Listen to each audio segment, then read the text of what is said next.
এক কাতারে দাঁড়িয়ে আজ বিশ্ববাসীকে আমরা দেখিয়ে দিতে চাই আমাদের মধ্যে বিভিন্ন বিষয়ে চিন্তাগত মতপার্থক্য ভিন্নতা থাকতে পারে, কিন্তু মাজলুম ফিলিস্তিনিদের স্বাধীনতা, তাদের অধিকার, গাজার মানুষদের বিরুদ্ধে জুলুম বন্ধের দাবিতে আমরা প্রত্যেকটা বাংলাদেশের মানুষ ধর্ম বর্ণ নির্বিশেষে আমরা প্রত্যেকে তাদের সাথে সংহতি প্রকাশ করছি।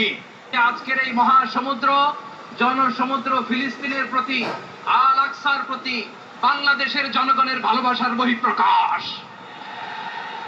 ভৌগোলিকভাবে আমরা ফিলিস্তিন থেকে অনেক দূরে হতে পারি, কিন্তু আজকের এই জনসমুদ্র প্রমাণ করে আমাদের এক একজনের হৃদয়ে বুকের ভেতরে বাস করে এক একটা ফিলিস্তিন। আমাদের হৃদয়ে বাস করছে এক একটা গাজা, আমাদের হৃদয়ে বাস করে এক একটা আল কুদস। চিৎকার করে বলুন ঠিক কিনা? জাতিসংঘ জবাব চায়।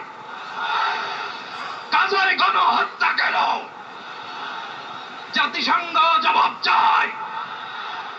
তখনকার ইসরায়েলকে প্রশ্নবিদ্ধ না করে বরং রক্ষা করার প্রতিযোগিতায় নেমেছে, সেহেতু আমরা জাতিসংঘ ও আন্তর্জাতিক সম্প্রদায়ের প্রতি জোরালো দাবি জানাচ্ছি। এক, জায়নবাদী ইসরায়েলের গণহত্যার বিচার আন্তর্জাতিক আদালতে নিশ্চিত করতে হবে। দুই, যুদ্ধবিরতি নয়, গণহত্যা বন্ধ কার্যকর ও সম্মিলিত পদক্ষেপ গ্রহণ করতে হবে। ইসরায়েলের সাথে অর্থনৈতিক, সামরিক ও কূটনৈতিক সকল সম্পর্ক অবিলম্বে ছিন্ন করতে হবে। জায়নবাদী রাষ্ট্রের বিরুদ্ধে বাণিজ্যিক অবরোধ ও নিষেধাজ্ঞা আরোপ করতে হবে।